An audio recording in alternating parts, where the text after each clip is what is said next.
بسبوسة بالسمنة منقطة، اللي ريس عليك العطا، أنا عايزة أتوب بالعطعطة وده باختياري.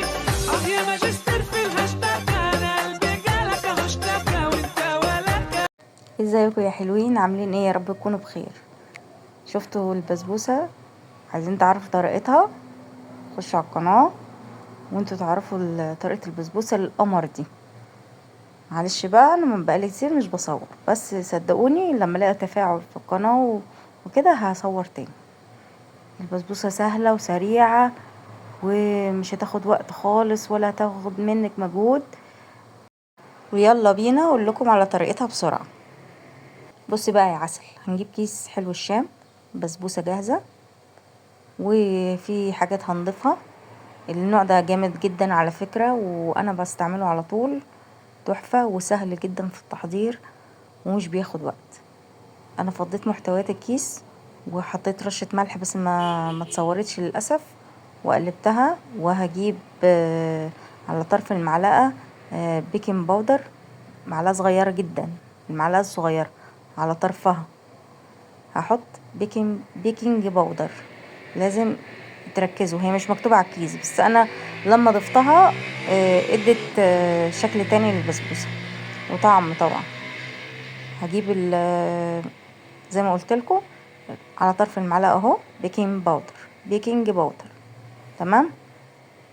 وهقلب كيس البسبوسة على رشة الملح على طرف المعلقة الصغيرة بيكنج باودر. انا بعيد وازيد عشان الناس ايه اللي لسه بتتعلم تعمل تبقى مركزة في الحاجات دي. هي البسبوسة عبارة عن تركات، لو عملتيها صح هتطلع مية مية واحلى بسبوسة انت عملتيها في حياتك بصراحة. خلاص قلبتهم مع بعض. هعمل ايه؟ هجيب ايه تاني؟ هجيب سمنة عادي من العلبة، مش لازم تكون مجمدة ولا سايحة ولا اي حاجة. سمنة مش هتنفع زيت لان مش هتديكي طعم كويس يعني. وعلى فكرة السمنة بتجمد البسبوسة لما بتحطيها في التلاجة، فلما بتيجي تقطعيها بتتقطع حتت كده، لكن الزيت هتبقى مفرولة شوية منك. انا حطيت كام معلقة؟ حطيت 4 معالق، مش كبار مش مليانين، 4 معالق عاديين سمنة. انا حطيت من العلبة على طول. وهبتدي اعمل ايه؟ افرك البسبوسة. وهعمل ايه تاني؟ هبسها زي ما تبسي العجينة بتاعة الكحك بالظبط. انا بس ايه بقلبها بالمعلقة، وبعدين هبتدي ابسها واحدة واحدة عشان الدقيق يشرب من السمنة. احنا قلنا ايه المكونات تاني اللي حطيناها مع الكيس؟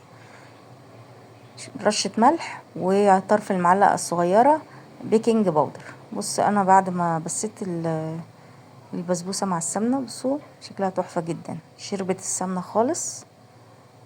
لازم تقعدي تبسيها كده. انا بعمل بايد واحدة طبعا عشان الايد التانية بصور بيها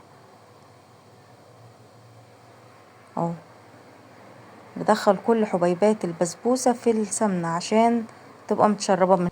وبرده محطتش نص كوباية سمنة زي ما مكتوب على الكيس، هو مكتوب نص كوباية سمنة، لا انا محطتش، حطيت 4 معالق بس سمنة.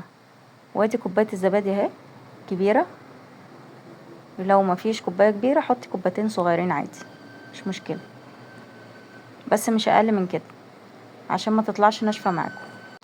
فضيت علبة الزبادي على المكونات الجافة وبقلب بس مش اكتر من كده، باطراف صوابعي بقلبها مش اكتر من كده. اوعوا تعجنوا البسبوسة يا جماعة، لو عجنتوا البسبوسة هتطلع منكم عيش ناشفة جدا، مهما تحط لها شربات مش هتظبط.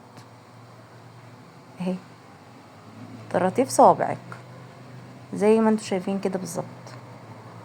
البسبوسة مش بتتعجن يا جماعة، انا بعيد وازيد عشان الناس اللي لسه بتتعلم.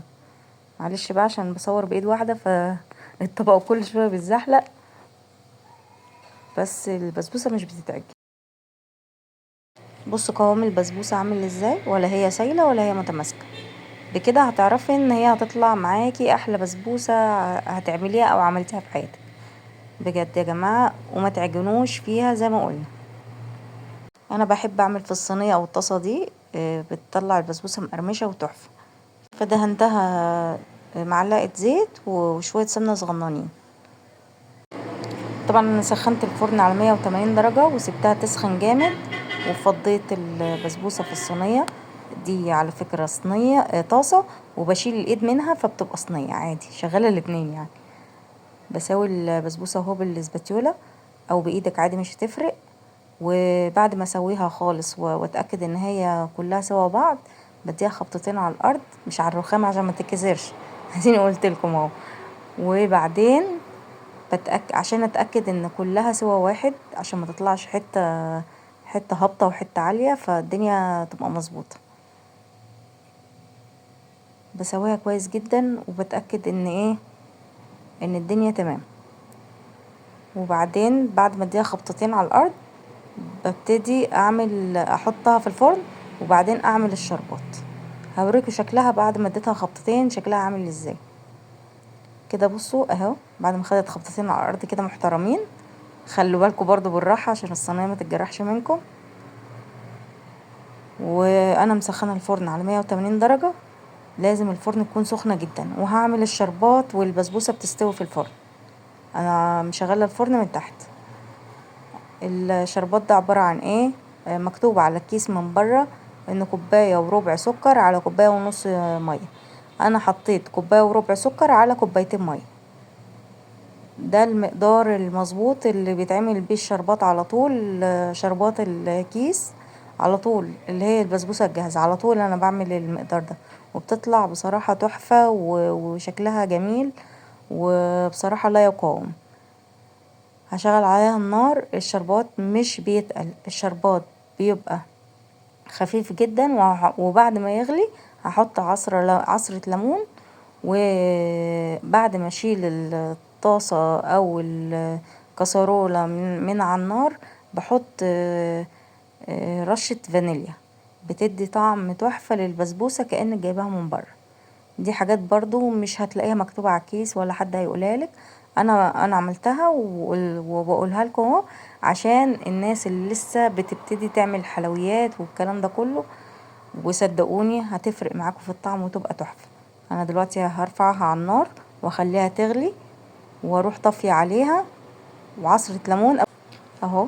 بتغلي على النار اهي زي ما انا قلت لكم. انا حبيت اوريكم بس شكلها.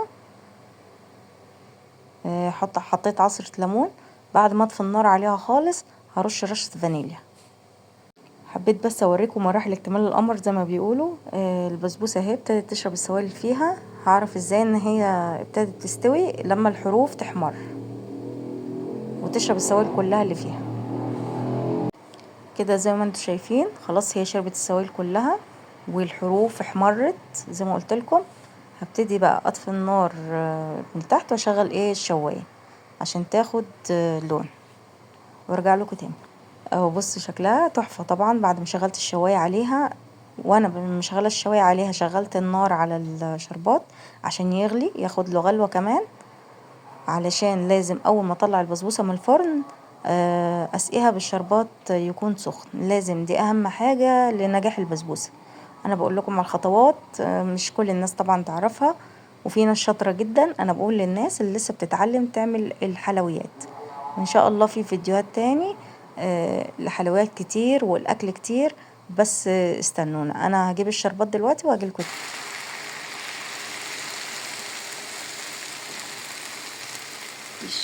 سمعي التش دي لازم تسمعوا، لازم.